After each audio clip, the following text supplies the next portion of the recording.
الحمدللہ وکفا والصلاة والسلام علی سید الرسل وخاتم الانبیاء وعلی آلہ المجتبى اما بعد اعوذ باللہ من الشیطان الرجیم بسم اللہ الرحمن الرحیم وما ارسلناک الا رحمة للعالمین قال النبی صلی اللہ علیہ وسلم اول الانبیاء آدم وآخرهم محمد قال النبي صلى الله عليه وسلم أنا حظكم من الأنبياء وأنتم حظي من الأمم قال النبي صلى الله عليه وسلم لو كان بعدي نبي لكان عمر صدق الله العظيم وصدق رسوله النبي الكريم میرے معزز اور مکرم اور محترم حضرات علماء کرام اساتذہ اعظام بزرگان دین میرے سامنے تشریف فرما میرے معزز اور مکرم اور محترم غیور باضمیر گریما کے ساتھیوں السلام علیکم۔ عشاء کی نماز کے بعد سے آپ کا یہ پروگرام اپنے مقصود کی طرف رواں ہے۔ مجھ سے قبل متعدد علماء کرام نعت خواں اور قرہ حضرات آپ کے سامنے تشریف لا چکے اور گفتگو فرما چکے۔ مجھے حکم ہوا میں حصول سعادت کے لیے اختصار کے ساتھ وہی باتیں عرض کیے دیتا ہوں۔ رحمت کائنات، مقصود کائنات، سردار انبیاء محمد مصطفیٰ احمد مجتبیٰ حبیب کبریاء خاتم النبیین، اونچی آواز سے کہہ دیجئے صلی اللہ علیہ وسلم، اور اونچی آواز سے آپ کی آواز مجھے نہیں لگتا ہے آپ تھک گئے ہیں یا آپ کو نیند آ رہی ہے، اور اونچی آواز سے صلی اللہ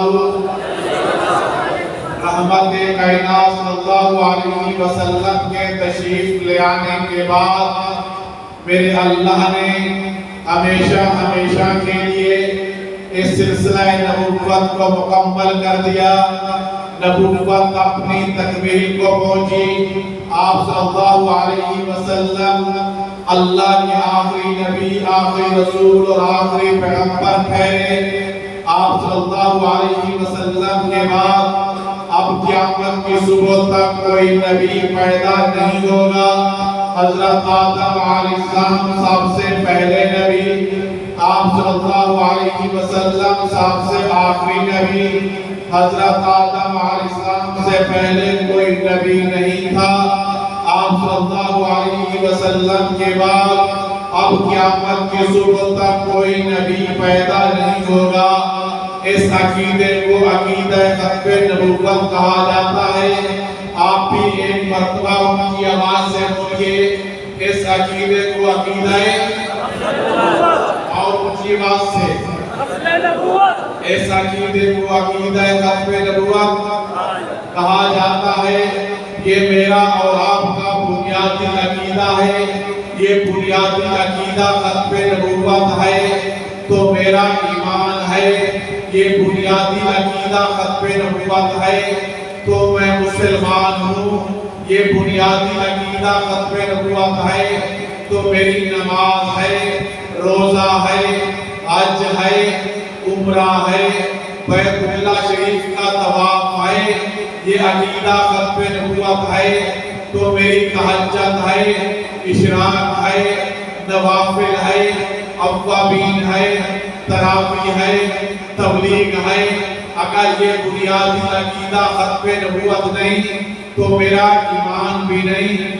میں مسلمان بھی نہیں، یہ بنیادی عقیدہ ختم نبوت نہیں تو میری نماز بھی نہیں، روزہ بھی نہیں، حج بھی نہیں، عمرہ بھی نہیں، بیت اللہ شریف کا طواف بھی نہیں، تہجد بھی نہیں۔ اگر یہ عقیدہ ختم نبوت نہیں تو تراویح بھی نہیں، تبلیغ بھی نہیں، اوابین بھی نہیں۔ یہ عقیدہ ختم نبوت ہے تو سب کچھ ہے، یہ عقیدہ نہیں تو اونچی بات سے بولیے، یہ عقیدہ نہیں تو یہ عقیدہ ہے تو سب کچھ ہے، یہ عقیدہ ختم نبوت نہیں تو کچھ بھی نہیں۔ آج جو کچھ بھی میرے پاس ہے یہ حضور کی ختم نبوت کا صدقہ ہے۔ آج میرے پاس نماز ہے یہ حضور کی ختم نبوت کا صدقہ، میرے پاس روزہ ہے حضور کی ختم نبوت کا صدقہ، میرے پاس حج ہے حضور کی ختم نبوت کا صدقہ، میرے پاس عمرہ ہے حضور کی ختم نبوت کا صدقہ، میرے پاس بیت اللہ شریف کا طواف ہے حضور کی ختم نبوت کا صدقہ، میرے پاس تہجد ہے حضور کی ختم نبوت کا صدقہ، میرے پاس اشراق ہے حضور کی ختم نبوت کا صدقہ، میرے پاس تراویح ہے حضور کی ختم نبوت کا صدقہ، میرے پاس جمعہ ہے حضور کی ختم نبوت کا صدقہ، میرے پاس قرآن جیسی مقدس کتاب ہے حضور کی ختم نبوت کا صدقہ، میرے پاس مسجد ہے حضور کی ختم نبوت کا صدقہ، میرے پاس رمضان ہے حضور کی ختم نبوت کا صدقہ۔ گویا کہ آج جو کچھ بھی میرے پاس ہے یہ حضور کی ختم نبوت کا اونچی بات سے حضور کی ختم نبوت کا صدقہ ہے۔ آپ کی اس مسجد کے اندر تبلیغی جماعت آتی یا نہیں آتی؟ اونچی بات سے بولیے، تبلیغی جماعت آتی ہے۔ تبلیغی جماعت والے کھڑے ہو کر جس وقت بیان کرنے لگتے ہیں وہ اپنے بیان کا اصلاح ان الفاظ سے لیتے ہیں کہ یہ جو ہمیں تبلیغ کا کام ملا ہے یہ بھی حضور کی ختم نبوت کے صدقے میں ملا ہے۔ کہتے ہیں نہیں کہتے؟ یہ جو ہمیں تبلیغ کا کام ملا ہے یہ بھی حضور کی ختم نبوت کے صدقے میں ملا ہے۔ گویا کہ آج جو کچھ بھی میرے پاس ہے یہ حضور کی ختم نبوت کا صدقہ ہے۔ بس میں ختم نبوت کے حوالے سے اتنی گفتگو کرنی تھی، توجہ فرمائیے۔ یہ میرا ملک کب بنا تھا؟ کب؟ اونچی بات سے بولیے۔ 14 اگست 1947 کو یہ میرا ملک مرز وجود میں آیا تھا۔ یہ کلمہ طیبہ کی بنیاد پر محمد رسول اللہ کے نام پر بنا تھا۔ کس کے نام پر؟ اونچی بات سے بولیے۔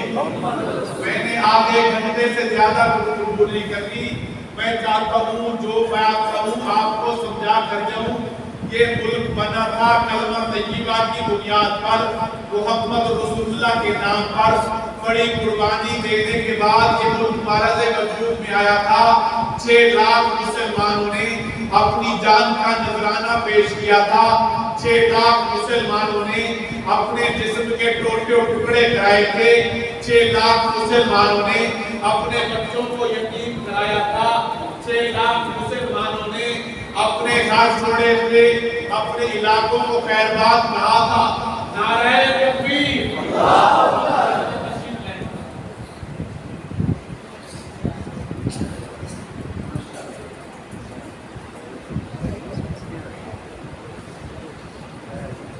توجہ فرمائیے، انشاءاللہ میں اختصار کے ساتھ گفتگو کروں گا۔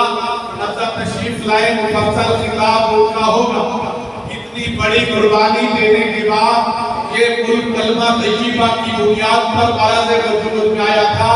1947 کو یہ ملک بنا تھا۔ 1947 سے لے کر 1974 تک توجہ فرمائیے، 1947 سے لے کر 1974 تک میرے اس ملک پاکستان میں حضور کے دشمن قادیانیوں کو پالا گیا، ان کی آبیاری کی گئی، ان کو پروان چڑھایا گیا۔ حالات یہ تھی کہ 1947 سے لے کر 1974 تک قادیانی اور مرزائی میرے نبی کے باغی میرے نبی کے دشمن، ملک کے باغی، دین اسلام کو مٹانے والے، دین اسلام کے دشمن اس ملک پاکستان کے اندر ان کی آبیاری کی گئی۔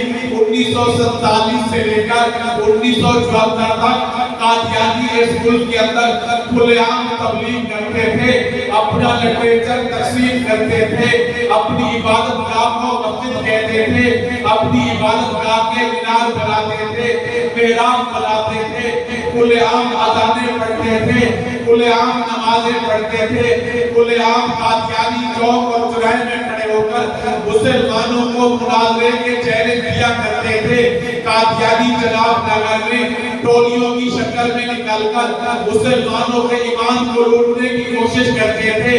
قادیانی خواتین گروپوں کی شکل میں نکل کر پورے علاقے میں پھر کر مسلمان خواتین کے ایمان کو لوٹنے کی کوشش کیا کرتی تھی۔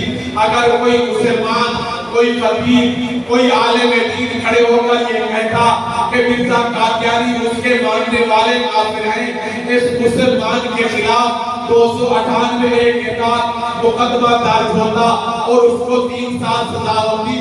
گویا کہ 1947 سے لے کر 1974 تک آپ کے ملک پاکستان میں کھلے عام مرزا قادیانی کو کافر کہنا جرم تھا۔ اگر ایک اور بات کہوں تو آپ توجہ فرمائیے کہ 1947 سے لے کر 1974 تک کھلے عام چوک چوراہے میں کھڑے ہو کر، روڈ کے اوپر کھڑے ہو کر ختم نبوت کا زندہ باد کا نعرہ لگانا بھی میرے ملک کے اندر جرم تھا۔ 1947 سے لے کر 74 تک کوئی کھلے عام چوک میں کھڑے ہو کر ختم نبوت زندہ باد کا نعرہ اونچی بات سے بولیے نہیں لگا سکتا تھا۔ 1953 کی تاریخ کے اندر 10,000 مسلمانوں کو لاہور جیسے شہر میں اس جرم کی پاداش میں شہید کر دیا گیا کہ وہ چوک کے اندر کھڑے ہو کر کہتے ہیں ختم نبوت زندہ باد سے، کیا کہتے تھے؟ ختم نبوت زندہ باد کہنا جرم تھا۔ گولی آتی سینے میں لگتی، گرتے شہید ہو جاتے۔ جامع مسجد وزیر خان میں ایک مسلمان اذان پڑھنے کے لیے کھڑا ہوا، اس نے کھڑے ہو کر کہا اللہ اکبر، گولی آئی شہید کر دیا گیا۔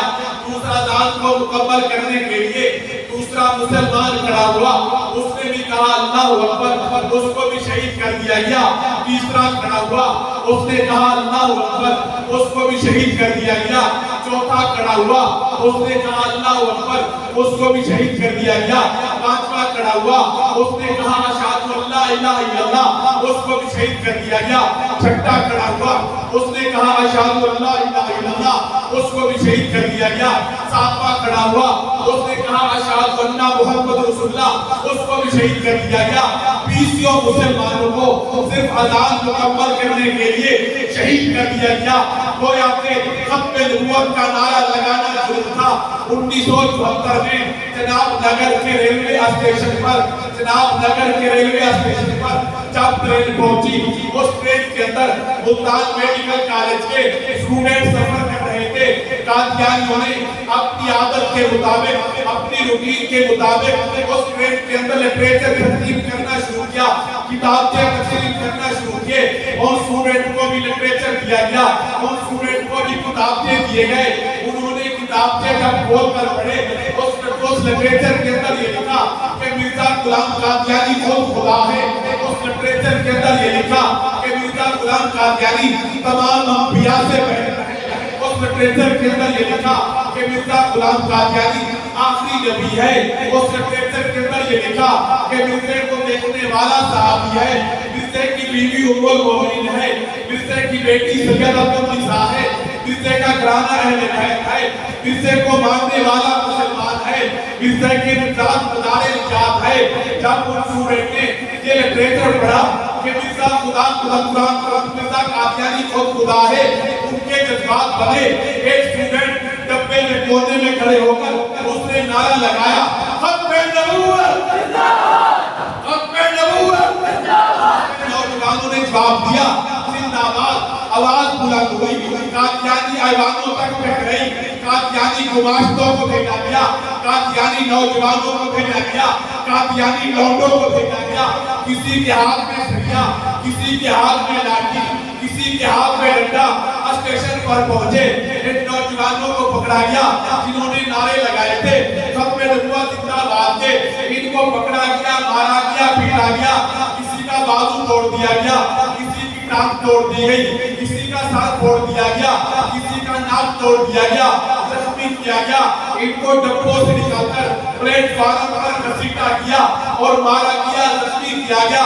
اس ظلم کی بنیاد پر پورے ملک کے اندر ختم نبوت کی تحریک کو کھڑا کر دیا گیا۔ ہمارے بزرگوں نے تحریک چلائی، تحریک نے زور پکڑا، پورا ملک جام کر کے رکھ دیا گیا، اسٹیشن بھی بند کر دیے گئے، ٹرینیں بھی بند کر دی گئی، لاری اڈے بھی بند کر دیے گئے، مارکیٹیں بند کر دی گئی، سکول بند کر دیے گئے، مدارس بند کر دیے گئے۔ ایک ہی مطالبہ تھا، ایک ہی نعرہ تھا، ایک ہی آواز تھی، ایک ہی مطالبہ تھا کہ اس وقت تک ہم اپنے گھروں کو واپس نہیں جائیں گے جب تک قادیانیوں کو غیر مسلم اقلیت قرار نہیں دیا جا سکتا۔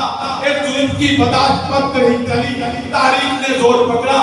جناب ذوالفقار علی بھٹو صاحب کا دور حکومتی، ذوالفقار علی بھٹو نے مفکر اسلام حضرت مولانا مفتی مامون سے درخواست کی، ایسا کیوں نہ کر لیا جائے کہ اس تحریک کو پارلیمنٹ میں لایا جائے، مرزا ناصر کو پارلیمنٹ میں بلا لیا جائے، اس سے سوال و جواب کیے جائیں تاکہ پانی کا پانی، دودھ کا دودھ ہو جائے، ہمیں نتیجے تک پہنچنے میں آسانی ہو جائے۔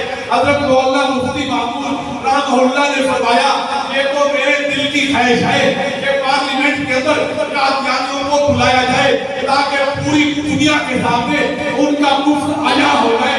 مرزا ناصر کو پارلیمنٹ کے اندر بلایا گیا، کسی ارکان پارلیمنٹ کو مرزا ناصر سے سوال کرنے کی اجازت نہیں دی۔ اٹارنی جنرل یحییٰ بختیار سوال کرنا تھا، اٹارنی جنرل یحییٰ بختیار نے 13 دن بحث کی، مرزا ناصر کے سامنے قادیانیت نے کفر کو واضح کیا، قادیانیت نے کفر کو کھولا، ختم نبوت کے حوالے سے دلائل دیے۔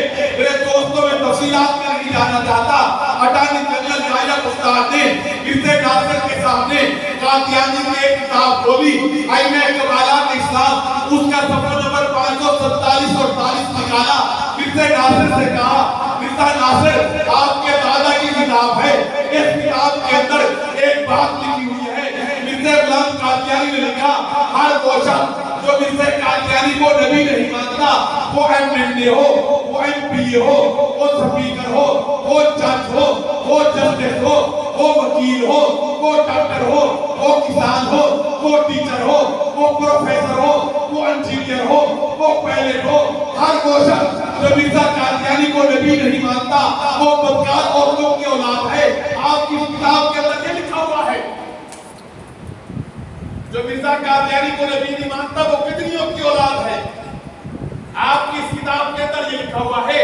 یہ سوال کرنے کے بعد اٹارنی جنرل یحییٰ بختیار نے پورے ارکان پارلیمنٹ سے پوچھا، پوری پارلیمنٹ سے پوچھا، اے پارلیمنٹ آپ بتائیں آپ مرزا قادیانی کو نبی مانتے ہیں یا نہیں؟ پوری پارلیمنٹ نے کہا ہم مرزا قادیانی پر لعنت بھیجتے ہیں۔ اونچی بات سے ہم اس کو نبی نہیں مانتے، ہم اس پر لعنت بھیجتے ہیں، ہم اس کو نبی نہیں مانتے۔ اٹارنی جنرل یحییٰ بختیار نے مرزا ناصر کو کہا، مرزا ناصر یہ پوری پارلیمنٹ مرزا قادیانی پر لعنت بھیج رہی ہے، یہ تو مرزا قادیانی کو نبی نہیں مانتے۔ آپ کی اس کتاب کے اندر یہ لکھا ہوا ہے جو مرزا قادیانی کو نبی نہ مانے وہ بدکار عورتوں کی اولاد ہے۔ اس پارلیمنٹ کے متعلق آپ کی کیا رائے ہے؟ یہ تو مرزا کو نبی نہیں مان رہے۔ مرزا ناصر نے کہا اس پوری پارلیمنٹ کے متعلق میری وہی رائے ہے جو اس کتاب کے اندر لکھا ہوا ہے۔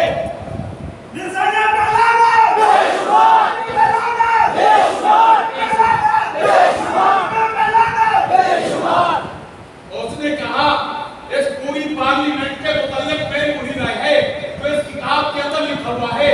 جب جناب ذوالفقار علی بھٹو نے ان سے یہ بات سنی، ذوالفقار علی بھٹو اٹھ کھڑے ہوئے، ان کی آنکھوں میں خون اتر آیا۔ ذوالفقار علی بھٹو نے کھڑے ہو کر کہا اس بد نصیب کو